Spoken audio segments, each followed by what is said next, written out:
Olá pessoal, estamos aqui como prometemos.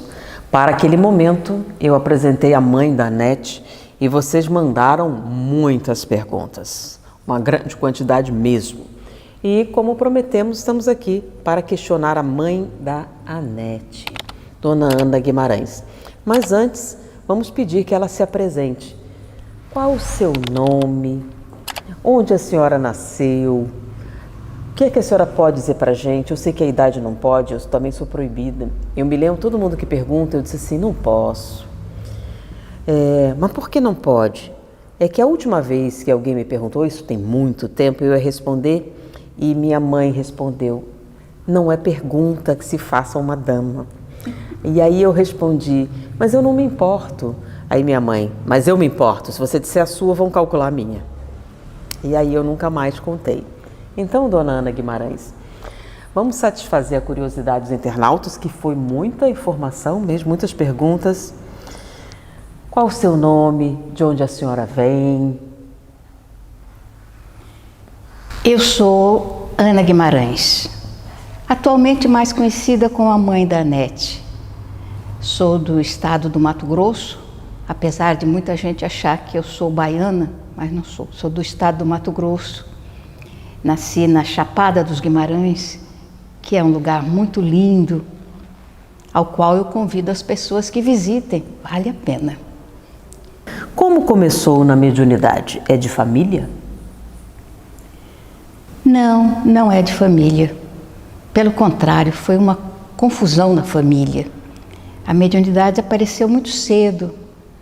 Acontecimentos inusitados que ocorriam na infância e que mamãe não entendia direito e eu também não. E causou alguns aborrecimentos, até que mais ou menos de 9 a 10 anos, alguém disse a ela que me levasse à casa do senhor Tito Clemente, em Campo Grande, no Mato Grosso, que ele entendia desses fenômenos. E foi a primeira vez que eu ouvi falar de espiritismo e que eu ouvi dizer que existiam pessoas que eram capazes de falar com as assombrações, que era o nome que se dava aos espíritos, né? Para mim foi uma coisa muito engraçada isso, para minha mãe foi muito assustadora. Conte como foi então, agora eu fiquei curiosa. Aconteciam alguns fenômenos, de eu perder o movimento, o fenômeno que foi assim mais marcante para mim, porque eu sou daquele tempo que os pais não chamavam a atenção de seus filhos, eles olhavam e pronto, a gente já entendia que era para sumir de perto. E chegou uma senhora, eu estava estudando com um colega, chegou uma amiga da minha mãe chorando, queria conversar com ela. E eu estava sentada junto da mesa e mamãe olhou para mim e eu entendi que eu tinha que me levantar e sair. Mas as minhas pernas não obedeceram. E ela então tornou a olhar e o meu colega falou assim, vamos sair. Mas eu não conseguia, a perna não me obedecia. E a mamãe então me chamou pelo nome, aí eu já sabia que o resultado seria terrível. Mas mesmo assim, eu não conseguia obedecer. E de repente a minha boca começou a falar, a dizer coisas àquela senhora que estava ali. E no final das coisas que foram ditas para ela, a senhora ficou muito assombrada, eu escutei a minha voz dizendo, eu sou a sua sogra.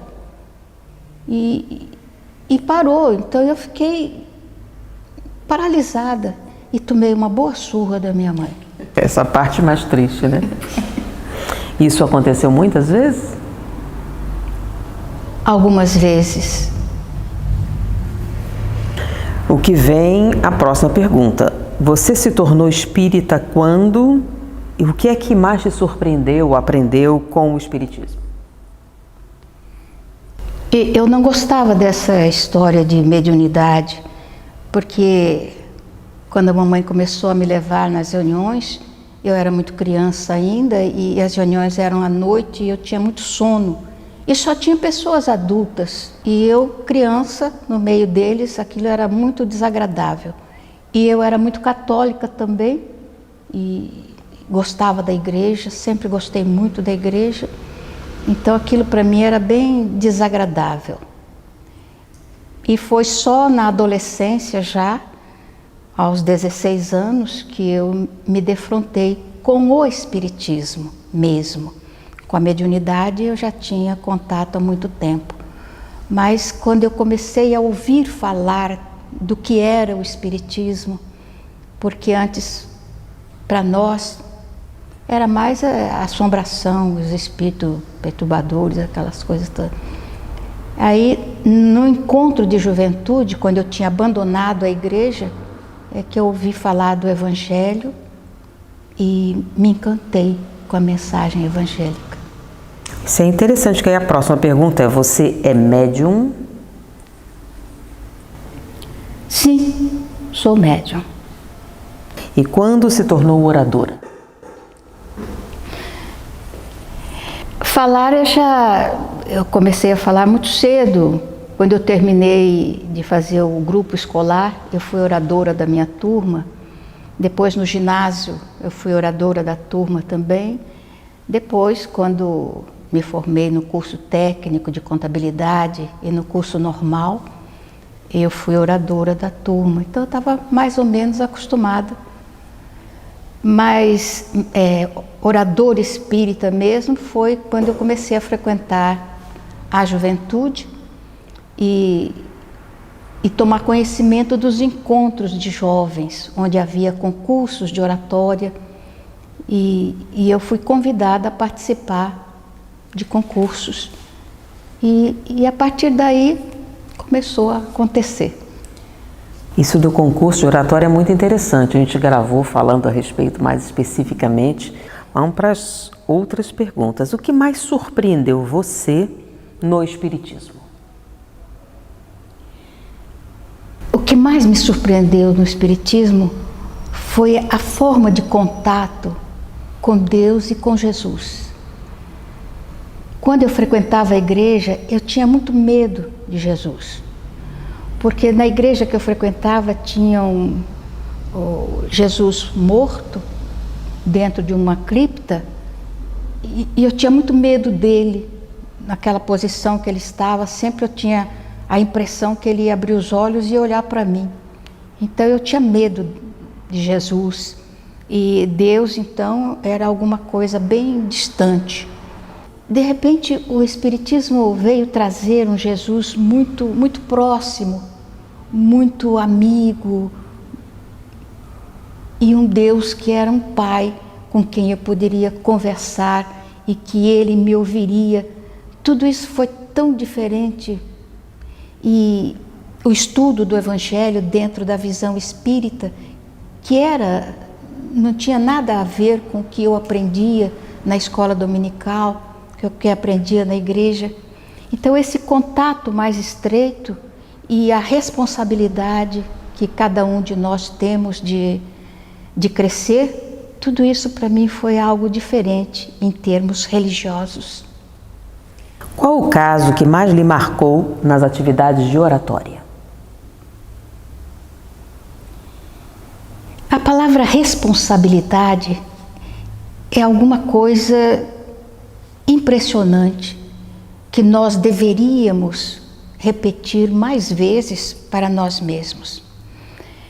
Quando eu comecei a falar, as pessoas gostaram da minha forma de falar, da facilidade de expressão, e eu achei interessante porque a inspiração vinha com uma facilidade muito grande.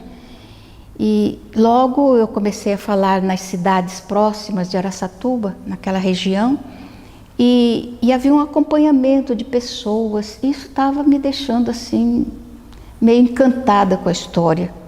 Até que na cidade de na cidade de Marília, Lins foi onde eu comecei a falar. Na cidade de Marília, eu fui para fazer uma palestra e eu estava um tanto e quanto empolgada com a inspiração que eu tinha. E E me colocaram no palco com o microfone pendurado e eu sozinha, não tinha ninguém perto, e eu comecei a falar e de repente sumiu tudo. Eu não tinha o que falar. Eu comecei a gesticular e a falar muito alto porque eu não... esqueci tudo. Fiquei 15 minutos ali e de repente eu parei e saí. E resolvi que nunca mais eu ia falar. Foi quando eu ouvi a palavra de Dona Benedita Fernandes e da minha mãe também, falando da responsabilidade de se estudar, de ter. Então eu teria sempre a inspiração dos espíritos, mas eu tinha que ter o meu acervo pessoal, estudar a doutrina espírita. Sua mãe disse o quê? Mamãe disse que a minha religiosidade era tão covarde assim, que bastava um dissabor para que eu abandonasse. Eu acho que o branco faz parte da oratória, né? Eu também passei por isso. Uma vez eu levantei e esqueci. Mas a minha sorte, meu pai e minha mãe estavam na mesa e começaram a fazer perguntas. Quando eles perceberam, e aí eles começaram a perguntar coisas e aí a coisa conseguiu. Mas aí vem a colocação, são duas perguntas que eu vou juntar, né? Uma pergunta: foi difícil conciliar atividade espírita e família? E que dica você daria para mulheres nessa situação? Foi difícil. Por isso o Espiritismo é essa coisa tão extraordinária na nossa vida. Primeiro, porque os Espíritos não nos dão dica a respeito da nossa responsabilidade e de como encarar essa responsabilidade. À medida que, depois que eu me casei e que os filhos chegaram, e eu já estava morando aqui no Rio de Janeiro, foi se multiplicando os convites para viagens. E os companheiros da doutrina espírita mesmo me chamavam muita atenção, porque diziam eles que eu abandonava o meu lar, deixava os meus filhos e deixava o meu marido para ir pregar o Espiritismo. Engraçado eles te convidarem e falarem isso? Era o pessoal daqui, né, do centro que eu frequentava. E isso foi me deixando preocupada. Eu ficava pensando, está correto? Todo final de semana, quase, eu tinha que viajar e deixava os filhos pequenos, deixava o marido. E muitas vezes o marido viajava também, porque ele também era pregador. E as crianças ficavam com pessoas amigas que tomavam conta. E sempre no retorno, as pessoas da casa espírita me chamavam atenção para isso. E um dia eu perguntei a Divaldo. Divaldo sempre foi, na minha vida, um farol, iluminando a minha jornada. E um dia eu tive a oportunidade de perguntar a ele. Falei: Divaldo, eu viajo, eu tenho os filhos, tenho o marido, tenho o lar. E as pessoas dizem que eu estou agindo errado, deixando o lar para ir pregar o Espiritismo. Eu estava pensando em abandonar a pregação. E o Divaldo olhou para mim e disse assim: que ótimo, muito bom, faça isso. Você vai dar uma grande alegria aos seus obsessores. Eu fiquei olhando para ele muito assombrada e continuei pregando. Então, o que eu diria às senhoras é um trabalho árduo, porque antes de sair para as viagens, eu preparava a alimentação, a roupa lavada, passada, tudo arrumado para não dar trabalho às pessoas que tomavam conta do meu marido e dos meus filhos. Então, muitas vezes eu saía para as viagens muito cansada e o retorno era sempre agradável, porque a inspiração me dizia que os benfeitores espirituais estavam nos amparando. Sempre me fizeram essa pergunta também, mas a resposta para mim fica diferente. Porque como eu cresci assim, para mim isso é o normal. Eu não sei como é ser diferente. Então a pessoa questionava como é você viajar e a família. Assim, eu cresci assim. Para mim, essa é a norma. Como seria ficar em casa direto sem fazer nada? Porque as pessoas falam sobre deixar a família. E eu acho muito curioso, porque eu já me hospedei em diversos locais, conheci muitas pessoas e a família interessante fica junta. Um na sala, no computador, na televisão, o outro no quarto, no computador, o outro no outro quarto, no videogame, o terceiro na sala. Todos estão no mesmo ambiente e nenhum está junto. Não é interessante? E eu comentei com meu filho, que já é casado, fora de casa, comentando sobre distância, e eu disse, olha, eu acho que eu converso mais tempo com você do que algumas pessoas que moram comigo. Então, não é a quantidade de tempo que você passa com sua família que determina, e sim a qualidade. Você passa algum tempo com sua família? Então, as pessoas estão confundindo estar com a família com o estar próximo. Vocês podem estar próximo e distante ao mesmo tempo, da mesma maneira que vocês podem estar sozinho no meio de uma multidão. Aí a pessoa pode tirar o saldo de tudo isso. Quer dizer, o fato de eu viajar sempre nos finais de semana não alterou a sua vida e nem alterou a vida dos seus irmãos, porque vocês encararam tudo com uma normalidade muito grande. Sim, eu não me sinto carente, na verdade. Isso é muito bom. Não tem aquelas pessoas assim, não senti dessa maneira. Na verdade, a gente tem uma grande proximidade, né? Então o bem faz bem para aquele que faz o bem. É uma colocação que eu fiz. Você tem que olhar para o espelho e gostar do que está vendo. A gente se preocupa muito mais com a opinião das outras pessoas do que a sua própria opinião. Né? Sentir a consciência tranquila. Mas vamos à próxima pergunta, então. Com relação, assim, a dica que você tem para mulheres que têm esse mesmo problema de conciliar a atividade espírita e o lar. Amem o lar, porque o lar é a nossa oficina de trabalho e de aprendizado também. Mas não abandone nunca as atividades doutrinárias, nunca, porque é o Espiritismo que nos dá a sustentação, que nos dá a força para que a gente enfrente as dificuldades. Porque o casamento, como diz o Evangelho, na maioria deles, eles representam provas e expiações. Raramente nós temos um casamento por afinidades positivas. Então, é a doutrina espírita que nos mostra exatamente o que temos que fazer. Primeiro, pela responsabilidade. Se eu estou pregando aos outros, eu tenho que me recordar que o ouvido mais próximo da minha boca são os meus. Então eu tenho que aprender. Eu prego mais para mim do que para os outros. E isso é uma coisa boa. Então, aproveitando esse sentimento, a Cleide fez uma pergunta para você. A senhora pode me ajudar com relação à depressão? Eu acredito que sim, porque quem nos ajuda muito é Jesus. Porque ele foi, por assim dizer, e ainda continua sendo o intermediário entre nós e o nosso Pai, porque foi ele que nos ensinou a chamar a divindade de Pai. Como eu posso ficar em depressão se eu consigo olhar pela janela e ver o sol nascer, o sol brilhar?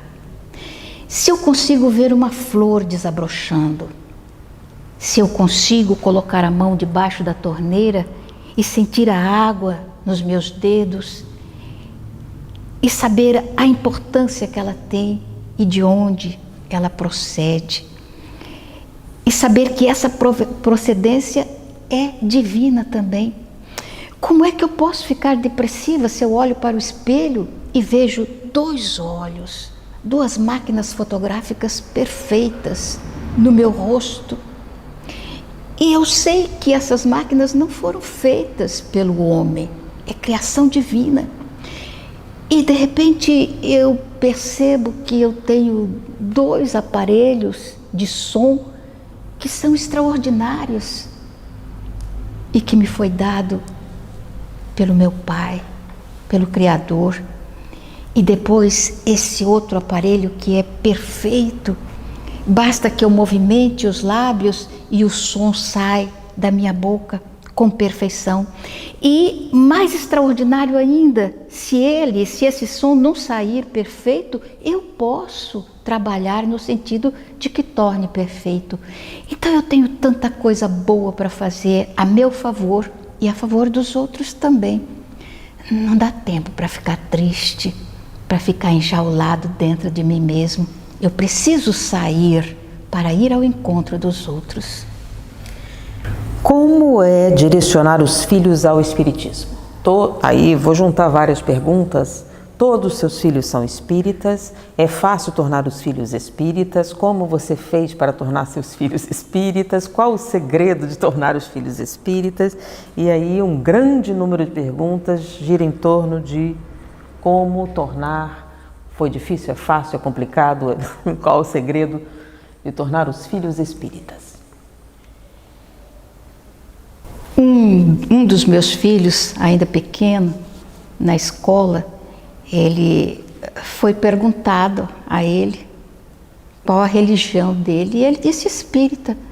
Aí perguntaram como foi que ele se tornou espírita, e ele disse, eu sempre fui, não teve tornar espírita.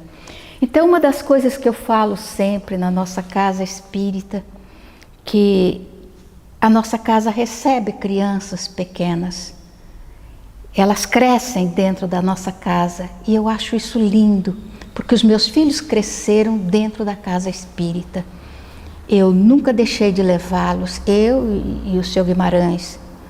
Então, onde nós íamos, à exceção das reuniões de desobsessão, as outras reuniões todas, eles participavam com naturalidade. Então, nunca houve isso de querer ser ou levar os filhos para o espiritismo. Eles foram normalmente e continuam naturalmente, se perguntar, são espíritas. Porque nunca houve problema com religiosidade dos filhos. Eles cresceram ali dentro e participaram também. Nós íamos ouvir as palestras do Divaldo no roteiro que ele fazia no Rio de Janeiro e levávamos os 4. Eles ficavam sentadinhos no chão, assistindo a palestra normalmente e se comportando normalmente também, o que era mais importante. As pessoas perguntam bastante como tornar os filhos espíritas, mas existe uma coisa sobre o espiritismo que é importante. O espiritismo não se presta ao proselitismo, como algumas religiões, a obrigação da conversão. E quando alguém me pergunta sobre isso, eu digo que por que é que o espiritismo não se presta a isso? Porque ser espírita não é uma questão de ser convertido ou convencido, é uma questão de maturidade psicológica. É um momento, porque você não pode tornar alguém espírita, a pessoa espontaneamente busca. E com relação à família, você apresenta, se é bom para você, normalmente aqueles que convivem ao seu redor verão algo nessa conveniência também. Agora, eu tenho uma experiência com o meu filho muito interessante, porque como nós, lembra que ela falou sobre a mãe, você olhava assim, nós nunca nem pensamos em dizer que não iríamos, era algo... Mas o meu filho chegou ele tinha acho 11 anos, chegou para mim, não gosto de ser espírita, não gosto de centro espírita, não quero ser espírita. E aí ele ficou esperando qual seria a reação. E eu disse assim, perfeitamente bem, não tem nenhum problema. E o dia que ele ia na reunião era aos sábados. Chegamos no sábado, fomos sair. No domingo de manhã, bem cedo, eu acordei ele. Meu filho, se prepare que sua avó, no caso a avó paterna, vem pegar você para te levar no catecismo. Já que você não quer ser espírita, então será católico. E ele ficou assim, que eu acho a religião uma coisa importante, não necessariamente espírita. Então você vai. E aí a avó levou, feliz, ele foi para a igreja. Aí ele foi uma semana, na outra, que era bem... Não quero ser católico também. Não gosto da igreja. Não tem problema. Então, eu não gosto da igreja. E aí, No próximo sábado, eu levantei para a gente sair e chamei ele e disse, olha, meu filho, suas visitas estão ali fora. Ela tem um bolo e tem café. Então você, que visita?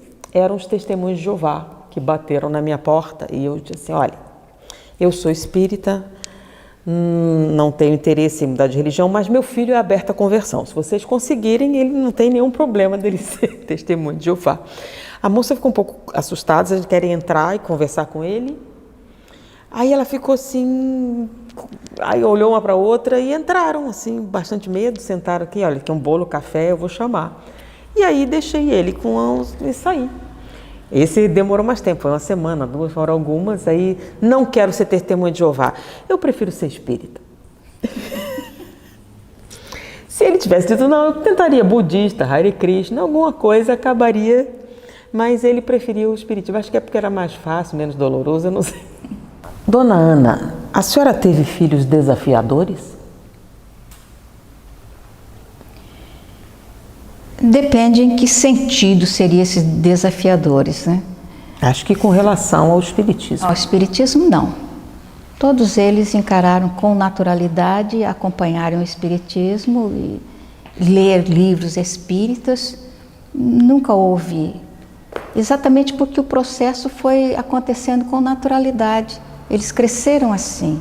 Já desde o carrinho, eles participavam do culto do Evangelho no lar. E, aliás, o estudo que geralmente os pais mandam os filhos para a casa espírita, eu dava as aulas em casa mesmo.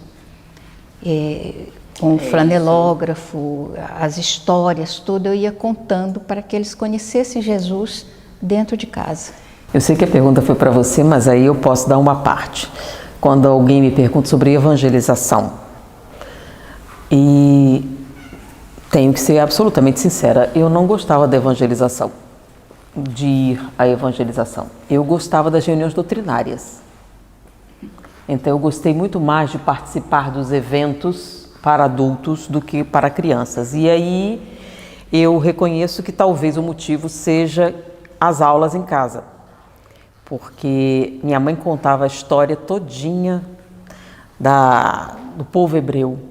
Aí os patriarcas, os profetas, e vinha vindo tudo, e chegava na época do Natal para contar o período. Então todos com bastante detalhes, e era uma coisa agradável. Uma lembrança significativa da minha vida era no Natal, era apagar as luzes, acender a árvore de Natal e minha mãe contar as histórias, né? Alguns livros que eu gostava muito, Maria de Scholen-Asch, vários casos de Jesus, e isso me encantava bastante. E marcante. Já a evangelização não trazia o mesmo retorno. E aí o questionamento é, como lidar com filhos desafiadores com relação à doutrina espírita? Se eles são desafiadores, eles devem ser também criaturas que têm vontade de saber. Então o melhor caminho seria nós procurarmos na bibliografia espírita as indagações que eles fazem e estudar com eles. O livro dos Espíritos, ali onde a gente encontra a maioria das indagações que se faz, as respostas estão ali. Então, pegar e convidá-los a conhecer também o livro dos Espíritos para que eles trabalhem as suas interrogações com as respostas que os Espíritos nos dão. Mas eu não vejo qual o problema do filho desafiador, né? Não é normal, não é isso que a gente espera dos filhos, que eles questionem? Que eles cresçam. Porque, com relação aos meus, eu me lembro de fazer um experimento. Quando questionaram algumas coisas, nunca foram muito questionadores, mas com relação à realidade ou não do espírito, eu me lembro de mostrar para eles uma experiência, a experiência do pêndulo. Eu tenho um filho testemunha aqui, mostrei ou não mostrei a experiência do pêndulo? E o que é um pêndulo? Aí, os internados, um pêndulo você pega uma coisa que seja pesada e amarra um fio fino, eu peguei um nylon, alguma coisa. Um pêndulo, na verdade, é uma expressão matemática. O que é um pêndulo? Um pêndulo é a amplificação de um movimento. Então, um pequeno movimento que você faz aqui, no final ele é amplificado. amplificado. Essa é a característica do pêndulo. Bom, e a experiência foi a seguinte: é você fazer uma pergunta para o pêndulo e ele responder. Então, sim é um movimento reto e não é um movimento circular. Então, por exemplo, você perdeu seu óculos. Eu perdi meu óculos na sala, no quarto, isso, e o pêndulo responder corretamente. E várias outras experiências desse tipo. E a pessoa fica estarrecida com a realidade e o acerto do pêndulo. É um fenômeno paranormal. E meus filhos ficaram muito impressionados com o negócio do pêndulo, né? E como ele respondia. E disse, é paranormalidade? Não. É uma expressão do inconsciente. É algo perfeitamente normal. Não é nada paranormal. Como assim? O que é um pêndulo não é a amplificação do movimento? A gente fala muito de consciente e inconsciente, né? O inconsciente controla nossos movimentos involuntários. Você não consegue controlar seus tremores, os arrepios. Então, o seu inconsciente se expressa, mesmo que você não queira. Quem controla os movimentos voluntários é o consciente, mas os involuntários é o inconsciente. Então, você pode acessar o inconsciente dessa maneira. O que acontece? O inconsciente sabe a resposta e o pêndulo amplifica o movimento. Quando você vê um experimento desse que demonstra a realidade do consciente e do inconsciente, é a brecha que você tem para falar dos fenômenos que vêm depois. Então, se isso é tão extraordinário e é um fenômeno do inconsciente, imagine um fenômeno paranormal. Realmente. E aí começamos com esses experimentos simples sobre hipnose, sobre sugestão mental e outras coisas. Eu tive uma experiência bem interessante de adivinhar o símbolo que eles vão escolher e a gente adivinhar. É porque eu leio pensamentos e aí todos ficam impressionados, né, quando eu acerto o que eles escolhem. Por quê? Porque não é um fenômeno paranormal nem telepatia. Isso é um outro fenômeno chamado sugestão. Não é que eu adivinhei o que vocês iam escolher, vocês escolheram o que eu queria que escolhesse. Mas isso não é possível. Perfeitamente possível. E aí a gente explica. E é a brecha para você falar dos fenômenos da mente. Então, não é tão complicado. Você apenas tem que saber do que está falando. Porque com relação ao desafio, é natural. Se eles não desafiarem nunca, depois você terá um problema, né? É a geração Nini. Ni estuda, ni trabalha, fica até os 40 anos à custa dos pais. Porque é interessante. A gente não sabe exatamente o que quer. Você quer um filho perfeitamente obediente, que nunca questione você, que nunca saia daquilo que você estabeleceu, significa que no futuro você terá alguém sem iniciativa, alguém que vai depender totalmente de você para conseguir um trabalho, para fazer qualquer coisa.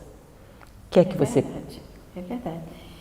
E é uma forma da gente crescer também, que se os filhos perguntam, eu acho interessante porque o meu padrasto foi um homem muito inteligente e interessante. E eu o admirava também por um aspecto. Eu sempre perguntei muito quando criança. E muitas vezes, perguntas que eu fazia, ele dizia, essa pergunta eu não sei responder, mas eu vou procurar e te respondo depois. E ele nunca deixou de responder. Bom, aí eu vou aproveitar e fazer a pergunta aqui da Regina, né? Como foi criar um espírito tão questionador? A Nete era muito questionadora? Aí vem várias outras perguntas nesse sentido. Ela era muito questionadora, ela era muito curiosa, ela era muito difícil nesse sentido. A Nete foi uma criança que não deu trabalho. Então, já que você vai falar criança, 50% das perguntas, como a Nete era como criança, como a Nete era como bebê, como foi o nascimento, como foi a gravidez, como... Jesus Cristo. A Nete foi uma criança tranquila. Eu me preocupava com os 3 meninos e geralmente na escola ela não me dava nenhum tipo de preocupação. As notas eram muito boas, ela era muito tranquila, não precisava. E uma coisa que era característica nela, ela tomava conta dos irmãos também. Ela gostava de tomar conta dos irmãos. Mas era complicadinha em alguns aspectos, principalmente no que diz respeito a conhecimento das coisas. Como ela sempre gostou de ler, desde os 8 anos a Nete lia e fazia os estudos dela, por conta dela, estudo de espiritismo, por conta dela ela fazia. E uma ocasião, eu acho que eu já contei, mas eu vou contar novamente, ela estava mais ou menos nos 8 anos, estudava no Colégio Brasileiro e usava uma blusinha de tecido fino, e eu achei que ela estava meio rechonchudinha, então uma ocasião eu quis colocar uma camisetinha nela, e ela disse, não quero, é muito quente. E eu insistindo, filha, essa blusinha é fininha, bota uma camisetinha por baixo. Não quero, eu sinto calor. Aí eu falei, olha filha, acontece é que você está ficando mocinha. Aí ela falou assim, já sei, você quer falar disso e disso e disso, sobre a adolescência? Eu já sei tudo isso. E eu fiquei assombrada, falei, meu Deus do céu. Eu falei, como que você sabe? O meu pai compra a enciclopédia da mulher, você não lê, mas eu já li todas. Ok, eu realmente gostava daquela enciclopédia, muito boa. Se você não leu, deveria ter lido. Bom, vem outras perguntas. É muito difícil criar filhos dentro da doutrina espírita? A Nete era diferente? Ela era normal? Não era normal? E tem uma pergunta interessante. Você tem alguma coisa a acrescentar? A Nete era muito difícil, muito fácil, muito complicada? Não era complicada, não. Era tranquila. Ela só começou a dar um pouco de trabalho, foi quando estava saindo da adolescência. Aí, alguns problemas que eu acredito estarem ligados também à mediunidade, as coisas que acontecem normalmente. Como foi criar filhos dentro da doutrina espírita? Quando saíram de casa, sua aceitação foi boa? A aceitação de quem? Dos filhos do espiritismo. Sim, foi normal. Como eu disse já anteriormente, eles nunca pensaram em outras religiões. Eles cresceram dentro do centro espírita, com os livros espíritas sempre ao alcance da mão, e tudo isso foi muito natural. Aliás, tem uma passagem sobre livros que é interessante. A Nete era pequenina, tinha 1 ano e 10 meses, e ela tinha uma prática que era natural na caminhada dela. Na minha casa sempre teve muitos livros, tanto eu gostava de ler, quanto o seu Guimarães também. E eu tinha os livros todos assim na estante, nunca ficaram escondidos, eu sempre deixei as coisas assim.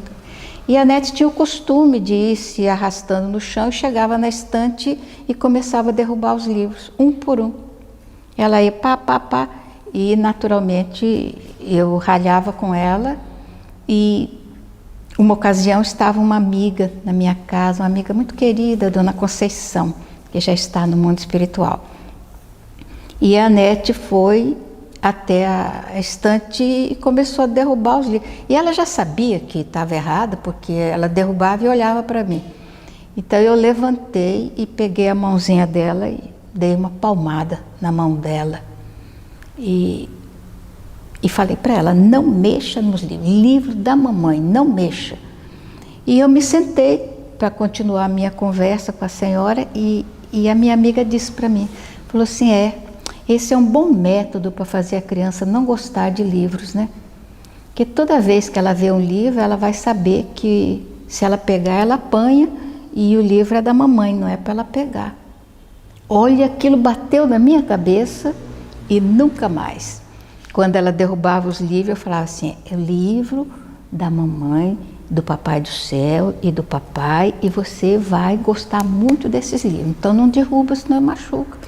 E ela realmente, até hoje, é uma devoradora de livros. Eu não gosto que amassem meus livros. Como foi lidar com o luto? Luto? É. A desencarnação do esposo. Eu nunca lidei com luto. Aliás, isso é uma opinião pessoal, é um pensamento meu. Eu acho que as coisas estão um pouco reviradas aqui na nossa maneira de encarar as coisas. Eu acredito que a prática que nós tomamos desde épocas imemoriais não é uma prática correta. Normalmente, quando nasce uma criança, nós fazemos festa, ficamos felizes, damos presente, é aquela coisa muito boa. E quando desencarna uma pessoa, a gente chora, veste de preto, é aquele sofrimento, aquela tristeza. Como espírita, encarando esses acontecimentos, eu acredito que deveria ser o contrário. Quando nascesse uma criança, a gente deveria chorar, ficar triste, rezar, fazer o possível, porque a criatura está entrando num processo de aprendizado muito complicado, que é a existência, onde vai passar pela fieira das necessidades, do sofrimento, das lutas, do aprendizado. Então a gente deveria ficar triste cada vez que nasce uma criança. E quando desencarna, a gente deveria fazer festa, está voltando para casa, é o reencontro com as pessoas amadas. E principalmente se a criatura é vitoriosa, mais ainda, a festividade, nada de luto, nada de tristeza, de choro. Naturalmente a gente vai sentir saudade pela ausência, mas pensar que lá do outro lado a pessoa está no seu verdadeiro habitat. Eu penso assim. E o engraçado, quando alguém faz um comentário, a gente faz um comentário assim, alguém diz, mas isso é meio impossível, uma população, e você estava falando isso e eu lembrando de uma passagem da história.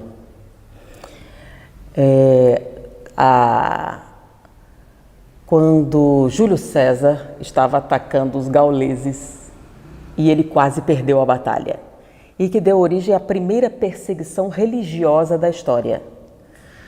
Os gauleses tinham uma prática que apavorou os romanos.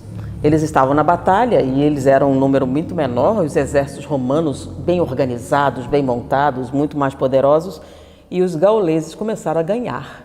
Vocês devem ter aquela história do Asterix Obelix e os romanos, né? Então, o grande problema dos romanos eram os gauleses morrendo. Eles começavam a morrer e aí quando um caía, logo estaremos juntos, amigo. E deu um oi para todo mundo lá. E cumprimentavam e morriam sorrindo. E nenhum deles voltava para pegar os corpos, eles não se importavam.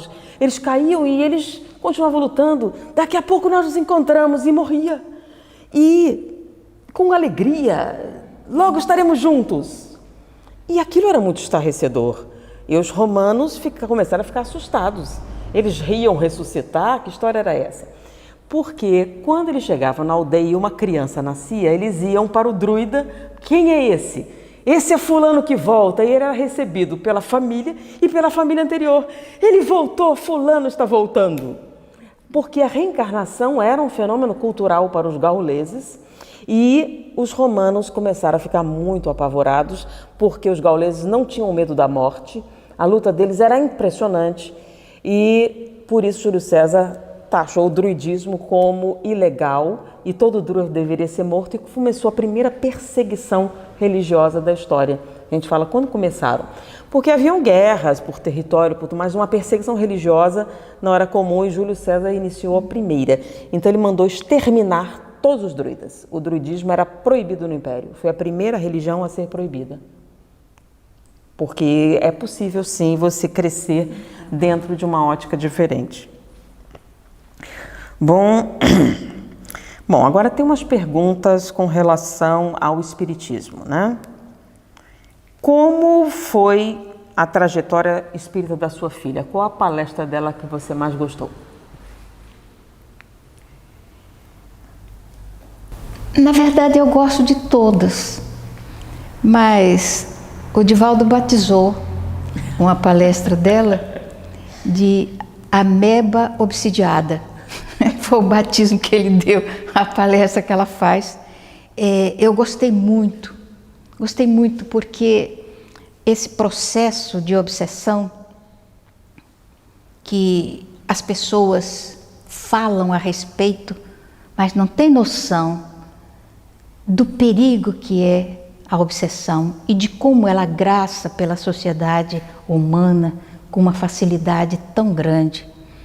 Então, a explicação que ela dá desse processo é muito simples, fácil de acompanhar e faz com que a gente pense bastante em como as coisas comezinhas da nossa vida podem estar estreitamente ligadas a esse processo de intercalação de espíritos perturbados em nossa vida. Nós temos um ataque de raiva com a maior facilidade, mantemos uma discussão durante vários minutos com a maior tranquilidade, mesmo nós espíritas, sem pensarmos em que nós estamos estabelecendo um conluio com espíritos que estão em torno de nós e que têm interesse em nos roubar a paz. Então essa palestra para mim e as outras, todas elas, são muito boas. Bom, vocês parecem cúmplices no bem. Há divergências? É pergunta para você. A Nete me ajudou bastante. Pelo fato dela gostar de ler, gostar de estudar, ela praticamente me obrigou a crescer também. Numa ocasião em que ela foi bastante atrevida, nós estávamos conversando e ela falou sobre psicologia e eu disse a ela que eu não gostava de psicologia. Mesmo quando eu fiz o curso normal, que nós tínhamos a parte da psicologia infantil, que eu tinha que estudar tudo, eu li aquilo com muita dificuldade e não gostava. E ela então disse assim: a senhora não gosta porque não gosta ou não gosta porque é burra? Eu não respondi, fiquei calada, mas eu resolvi entender de psicologia. Olha, a pessoa acha que é uma ofensa. A Nete questionava muito você? Desafiava bastante, principalmente no aspecto de paranormalidade e de mediunidade. Ela era sempre um desafio dentro de casa.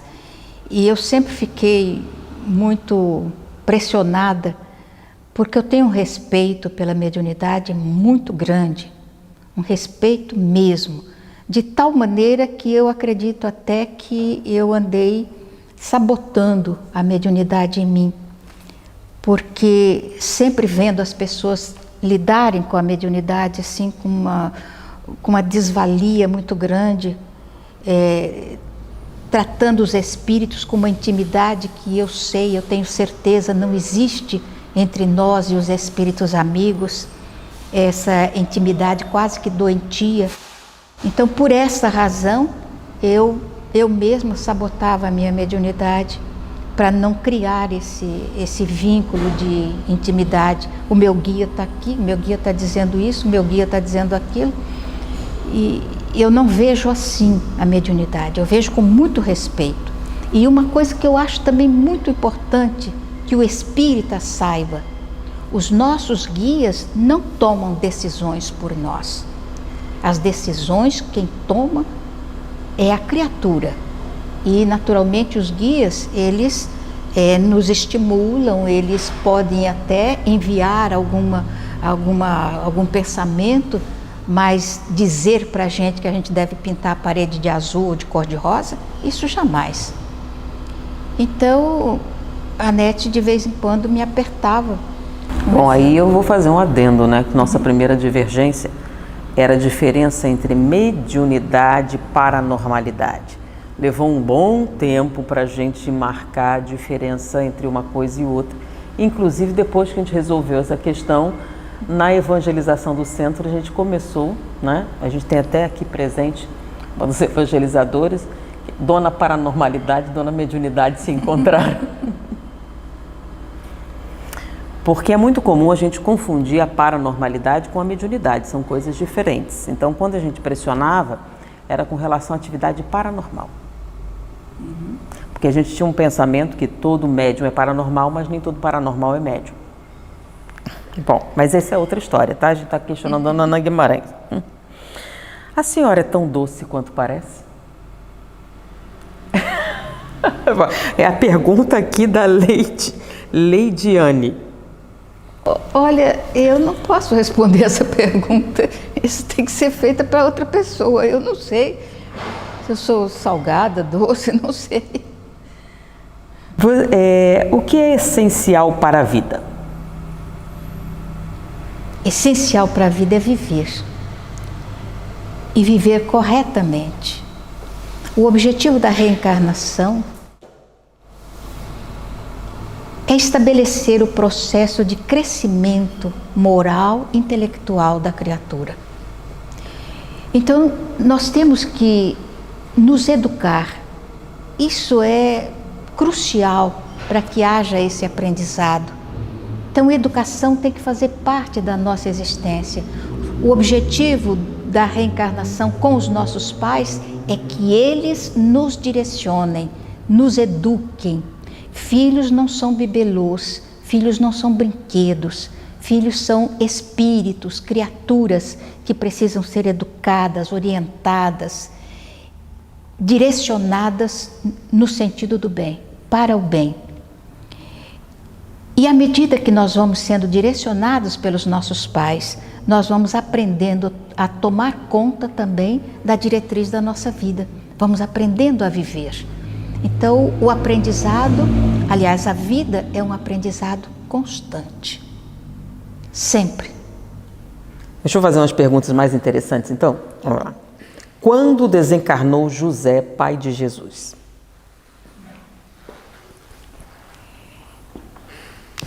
Nós sabemos muito pouco a respeito de Jesus. Apesar da quantidade de obras que foram escritas a respeito dele, a quantidade de poemas, de músicas, de livros, de estudos que foram realizados a respeito de Jesus, nós sabemos muito pouco, porque na realidade ele não escreveu nada. E quando Mateus começou a descrever a convivência deles com Jesus, já se haviam passado 2 décadas da crucificação de Jesus. E a respeito da família de Jesus, então, o que se sabe são crônicas que são feitas pelos espíritos falando a respeito deles. E principalmente a respeito de José. A referência que a gente tem, primeiro, foi a escolha que ele fez de Maria e o sonho que ele teve. E quando ele descobre que Maria está esperando um filho, o sonho. Então, muito pouca coisa. Depois a fuga para o Egito, a busca do menino na cidade de Jerusalém. O resto da vida dele não se fala muito, não se conhece. O que significa o Filho do Homem? É uma expressão que Jesus utilizava. Às vezes eu fico pensando, exatamente o que é, só ele pode explicar. Mas às vezes eu fico imaginando, de toda a polêmica que já houve a respeito de Jesus e continua havendo, se ele seria um agênere ou não, se ele seria filho de Maria sozinha, sem a participação de José ou não. Então, tudo isso são discussões que nós não vamos chegar a uma decisão a respeito do assunto. Mas quando Jesus fala Filho do Homem, eu acredito que ele fazia uma referência à família,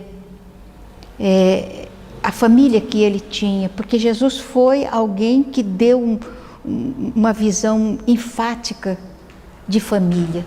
Quando ele honrou a família de Pedro e quando ele honrou a própria família pela forma com que ele lidava com a mãe e quando ele esteve nas bodas de Caná. Então, quando ele diz o Filho do Homem, ele faz uma referência àquela convivência dele com os seus discípulos e com as pessoas em geral. Aqui nós somos os filhos do homem e no mundo espiritual somos os filhos de Deus. Tem um livro, O Filho do Homem, Khalil Gibran.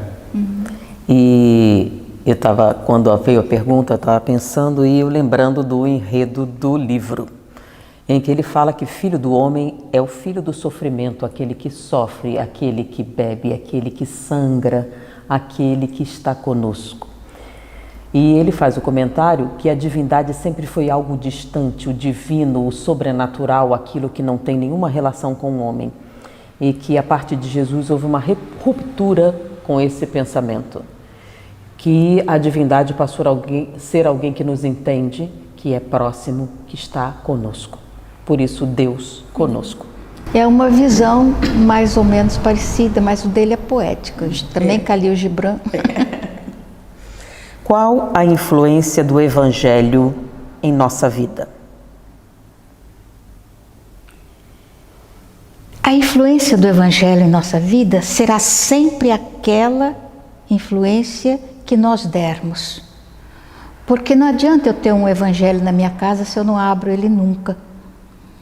Não adianta que eu seja ligada ao Evangelho se eu leio o Evangelho e não aplico na minha vida. Então, não significa nada. O Evangelho só vai ter um significado se eu começar a raciocinar a respeito dele, do que Jesus dizia. Jesus falava por parábola. A parábola, dentro da visão matemática, é o ponto mais distante de um para o outro. Então ela faz uma curva, é um caminho distante. Eu entendo a parábola como sendo esse caminho distante de um ponto a outro.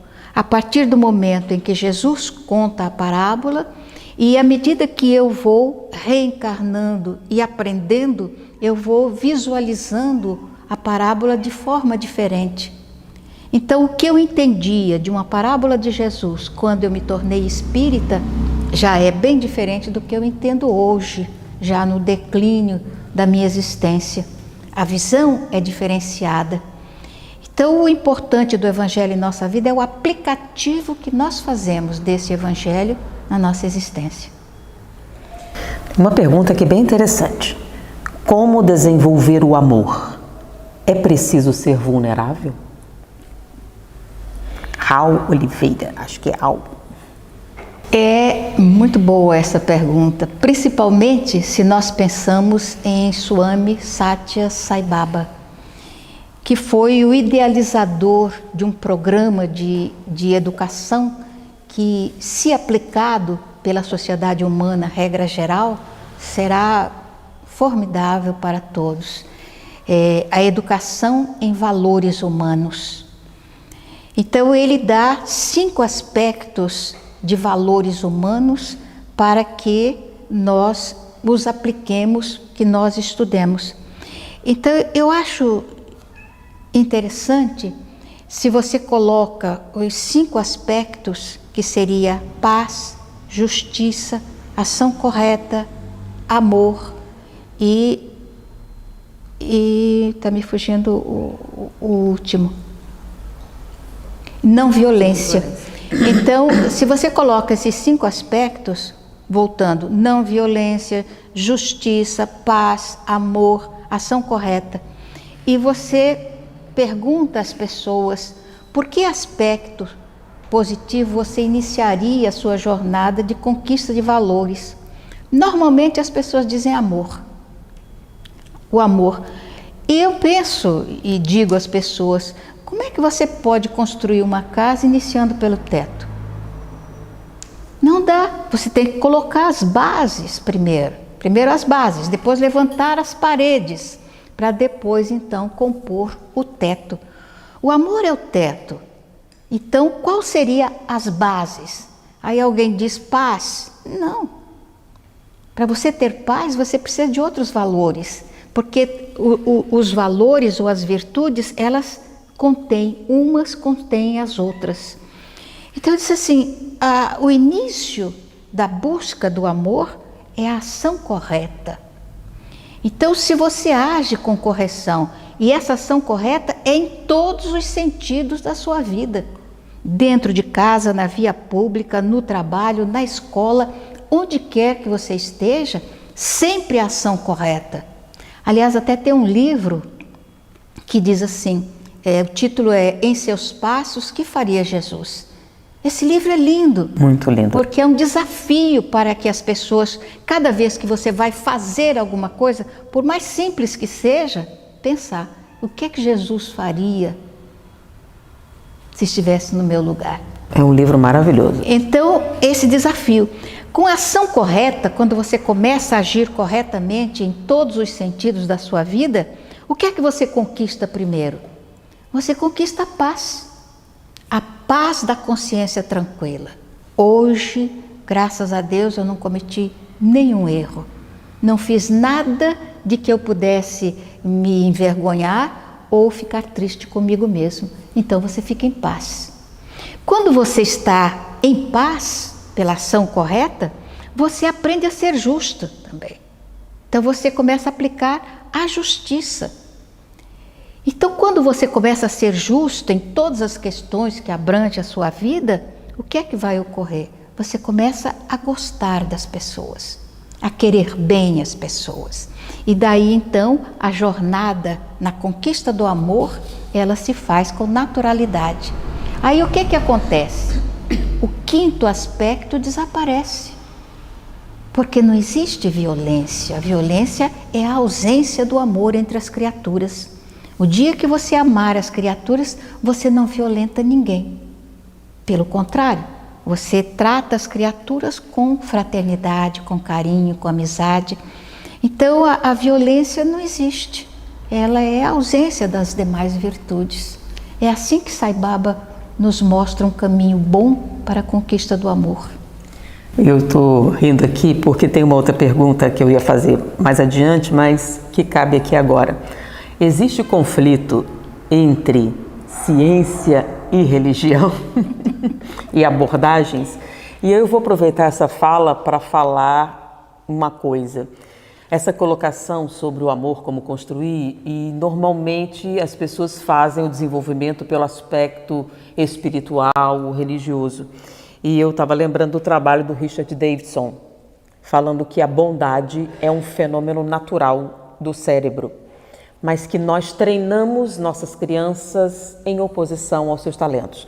Por exemplo, os seres humanos têm o talento para desenvolver o intelecto, a capacidade, a leitura, mas a gente precisa estimular, porque se você não ensinar a criança a ler, ela não vai desenvolver essa possibilidade, esse potencial. Com relação à bondade, isso está nas crianças. Por que é que nós não encontramos a bondade do adulto? Aí Dr. Davidson diz, porque nós treinamos as crianças desde pequenas a não serem boas. Porque começa com a ternura. Ternura é um impulso de ajudar a quem você ama. Então nós devemos estimular a criança a serem ternas, a colaborarem com os pais, a minorar o sofrimento dos pais. A gente quer poupar a criança de saber que o sofrimento existe e não estimulamos a criança a minorar o sofrimento no outro. Porque é um impulso natural. Então, ela ama sua mãe. Como sua mãe está sofrendo, a criança tem um impulso de diminuir esse sofrimento e a gente não permite que ela desenvolva esse aspecto. Mas é aí que começa o desenvolvimento do segundo fator, que é a gentileza. Quando nós estimulamos a ternura nas crianças, elas se tornam gentis. O que é gentileza? É o impulso de ajudar um estranho. Mas esse impulso só vai existir se você em casa desenvolveu a ternura. Então ele diz que a ternura é um fenômeno natural que deve ser estimulado e desenvolvido.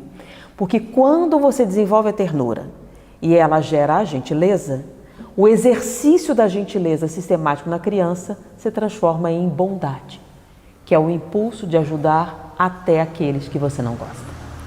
Olha, tudo isso a gente tem que aprender.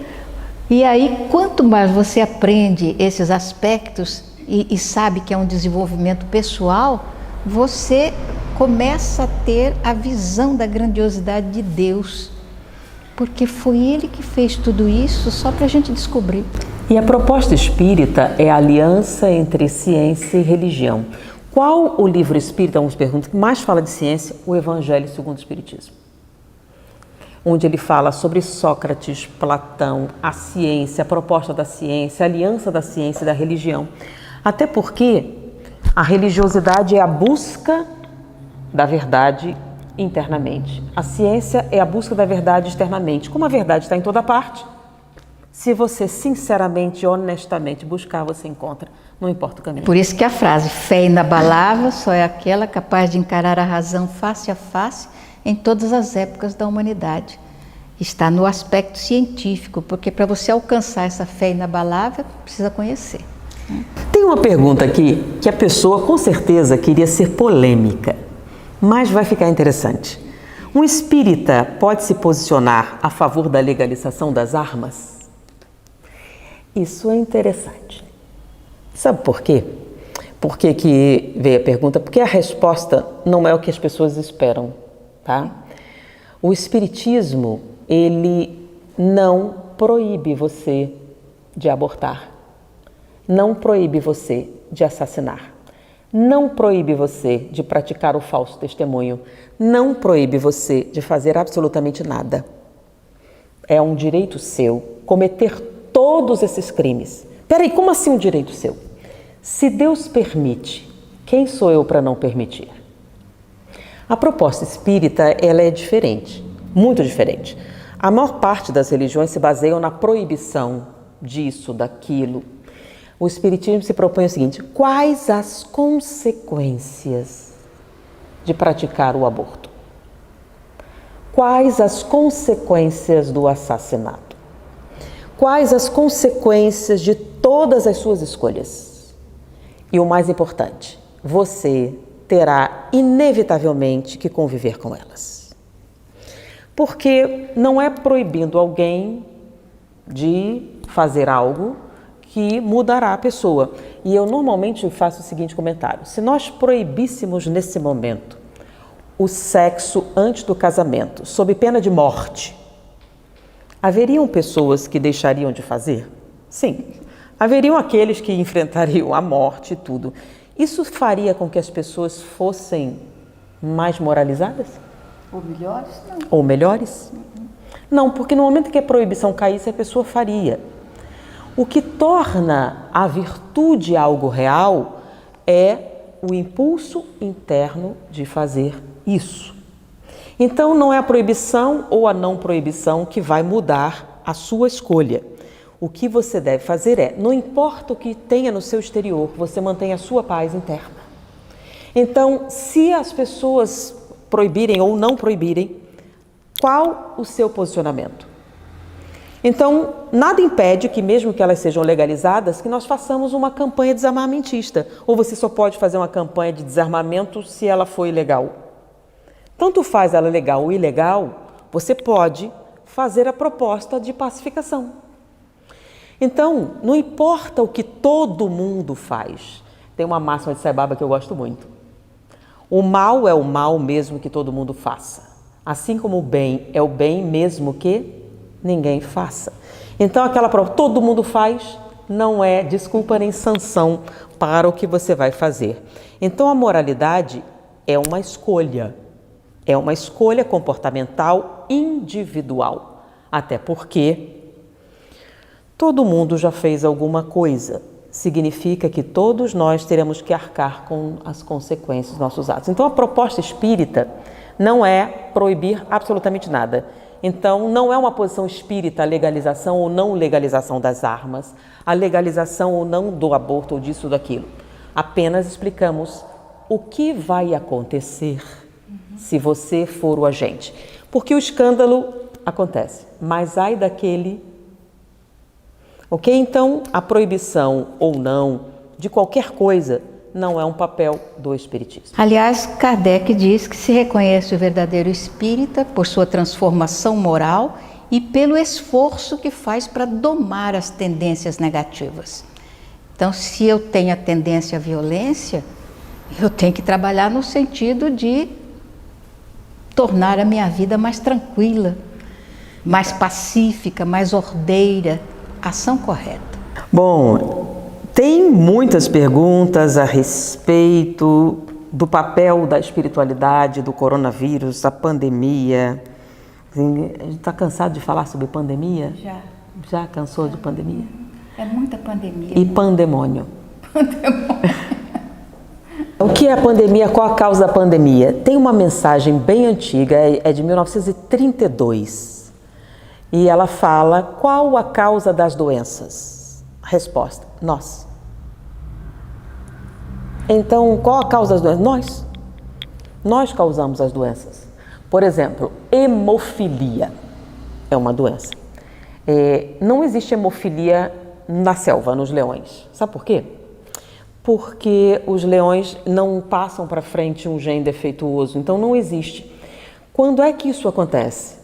Nós criamos a doença com o nosso comportamento. E a saúde, como nós criamos? Também com o nosso comportamento. A saúde é um fator físico, mental e espiritual. No aspecto físico, a alimentação, intoxicação ou não intoxicação. Nós queremos saúde e não bebemos água, só Coca-Cola. Nós queremos saúde, mas não comemos alimentos saudáveis, só alimentos, não vou nem falar indústria, ultraprocessados. Eu estava lendo sobre o que é alimento ultraprocessado. É um alimento que parece alimento, mas não é. Então, por exemplo, ele tem gosto de fruta, mas esse gosto de fruta vem da manipulação de produtos químicos.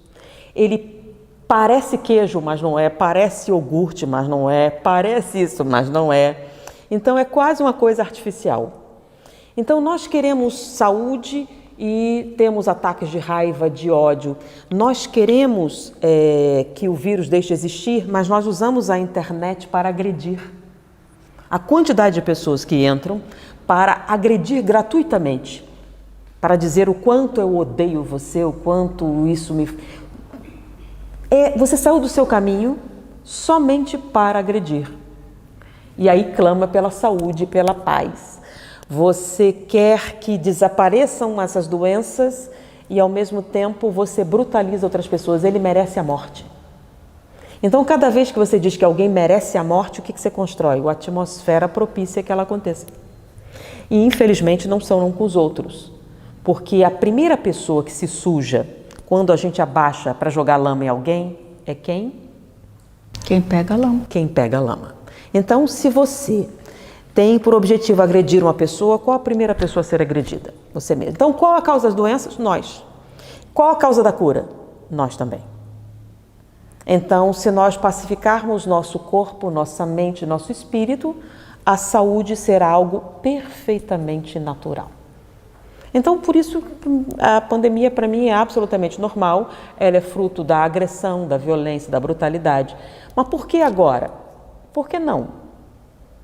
Houve epidemias, o tempo acontecem, né? Foi a cólera, foi a varíola, a peste bubônica, a gripe espanhola, isso é uma coisa periódica. Então, toda vez que a violência chega num determinado limite, ela se manifesta fisicamente. São os nossos pensamentos. O que é doutrina espírita para você?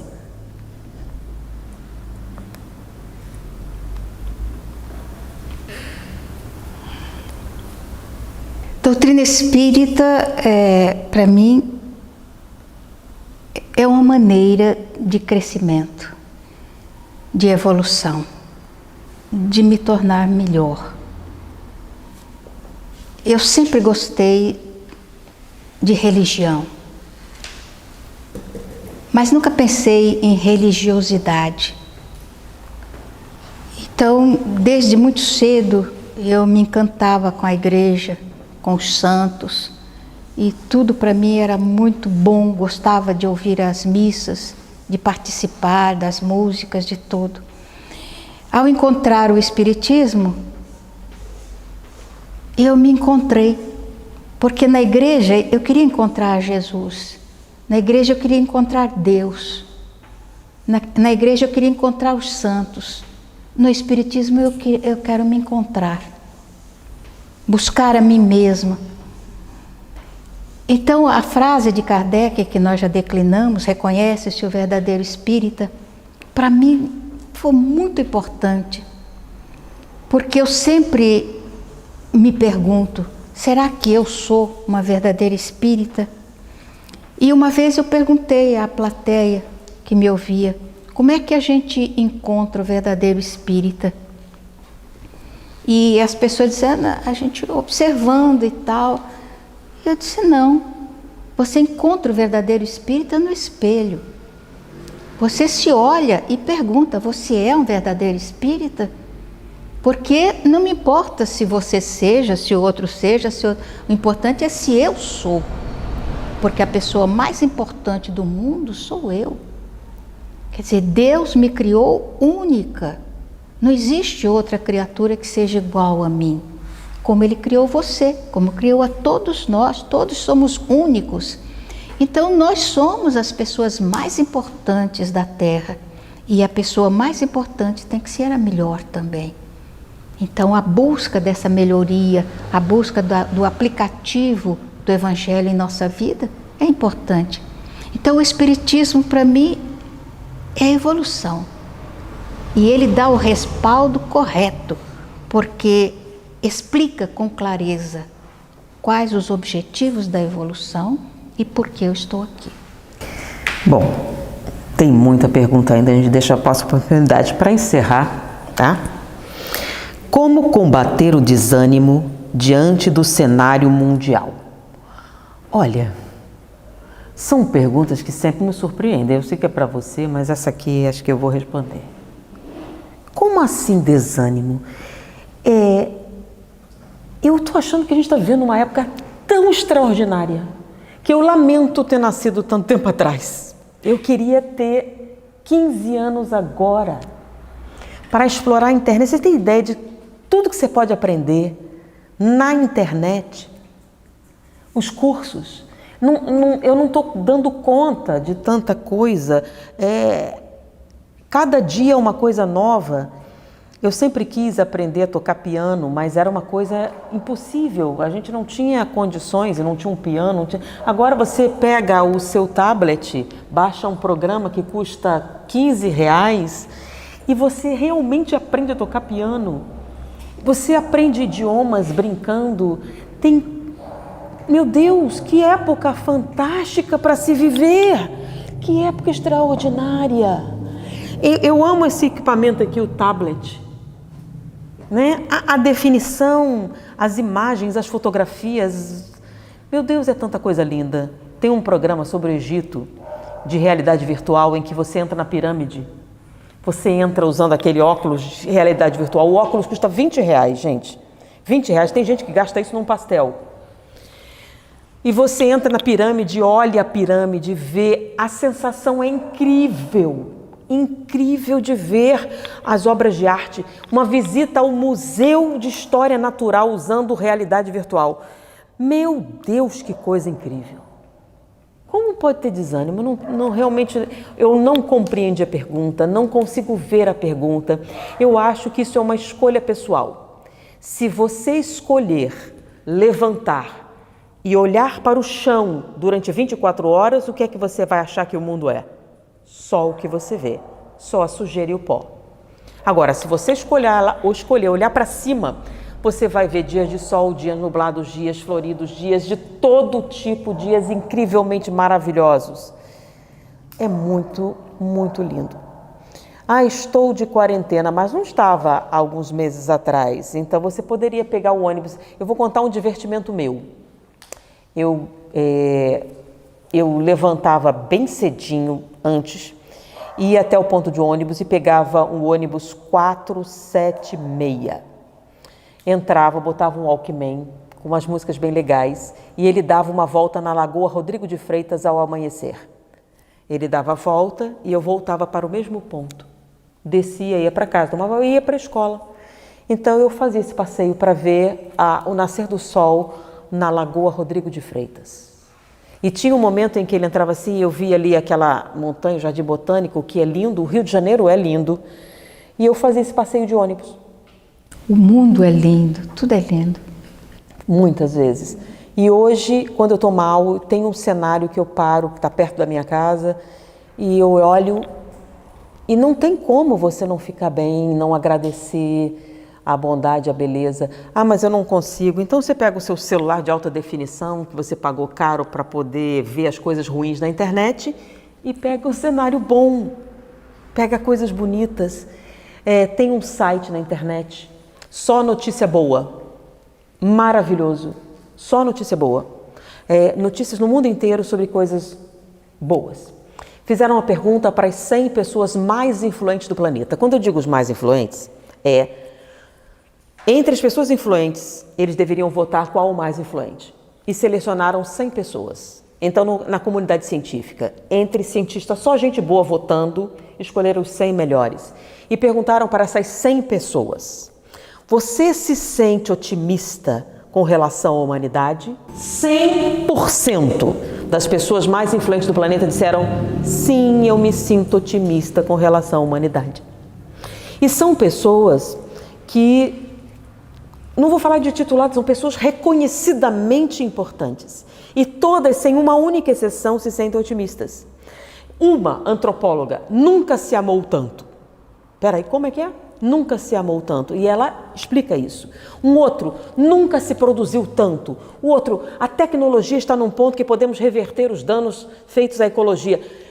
Olha só, eu não vou levar em consideração alguns poucos repórteres mal informados. Vou pegar as pessoas que estão por dentro do que há de melhor em termos de conhecimento, e essas pessoas se sentem otimistas.